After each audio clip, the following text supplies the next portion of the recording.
Film ഗാരേജിന്റെ ഏറ്റവും പുതിയ വീഡിയോയിലേക്ക് ഇവർക്കും സ്വാഗതം. മെയ് 23-ന് തിയേറ്ററുകളിലേക്ക് എത്തിയ മമ്മൂട്ടി കമ്പനിയുടെ mega mass action comedy entertainer സിനിമയായിട്ട് തിയേറ്ററുകളിലേക്ക് എത്തിയ മമ്മൂട്ടി ചിത്രമാണല്ലോ ടർബോ. വൈശാഖിന്റെ സംവിധാനത്തിൽ മമ്മൂട്ടി, രാജബി ഷെട്ടി, അഞ്ജന, ജയപ്രകാശ്, ബിന്ദു പണിക്കർ, ശബരീഷ് തുടങ്ങി വലിയൊരു താരനിര ഭാഗമായ വിജയ് സേതുപതി ശബ്ദമായിട്ടെത്തിയ ടർബോ എന്ന സിനിമയുടെ കാത്തിരുന്ന ഒഫീഷ്യൽ OTT റിലീസ് തീയതി പ്രഖ്യാപനം ഇന്നിപ്പോഴത്തെ സോണി ലിവിന്റെ ഭാഗത്ത് നിന്ന് പുറത്തു വന്നിരിക്കുകയാണ്. നേരത്തെ തന്നെ OTT കമ്മിങ് സൂൺ പോസ്റ്റർ എല്ലാം തന്നെ പുറത്തുവിട്ട സോണി ലിവിന്റെ OTT പ്രൊമോ വീഡിയോയോട് കൂടിയാണ് സിനിമയുടെ റിലീസ് തീയതി പ്രഖ്യാപിച്ചിരിക്കുന്നത്.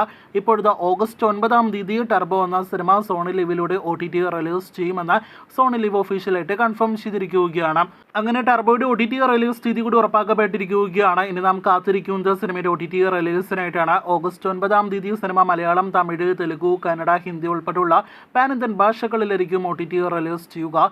അപ്പോൾ മാസ് എന്റർടൈനർ സിനിമ ഇന്ത്യ മുഴുവനും OTTയിൽ തരംഗമാകാനായിട്ട് റെഡിയായിട്ടിരിക്കുകയാണ്. മമ്മൂട്ടി കമ്പനി നിർമ്മിച്ച സിനിമകളിലും ഒപ്പം തന്നെ മമ്മൂട്ടി ഇതുവരെ അഭിനയിച്ച സിനിമകളിലും ഏറ്റവും ചെലവേറിയ സിനിമയായിട്ട് തിയേറ്ററുകളിലേക്ക് എത്തിയ സിനിമ കൂടിയാണ് ടർബോ. ഈ 2024 എന്ന വർഷം ബ്രഹ്മയുഗത്തിന് ശേഷം 50 കോടി കളക്ഷൻ കണ്ട മറ്റൊരു മമ്മൂട്ടി ചിത്രം കൂടിയായ ടർബോ. ബ്രഹ്മയുഗം OTT റിലീസ് ചെയ്ത സോണി ലിവ് OTT പ്ലാറ്റ്ഫോമിൽ തന്നെ OTT റിലീസ് ചെയ്യുന്ന ഒരു പ്രത്യേകത കൂടിയുണ്ട്. അപ്പോൾ കാത്തിരിക്കാം സിനിമയുടെ OTT റിലീസിനായിട്ട്.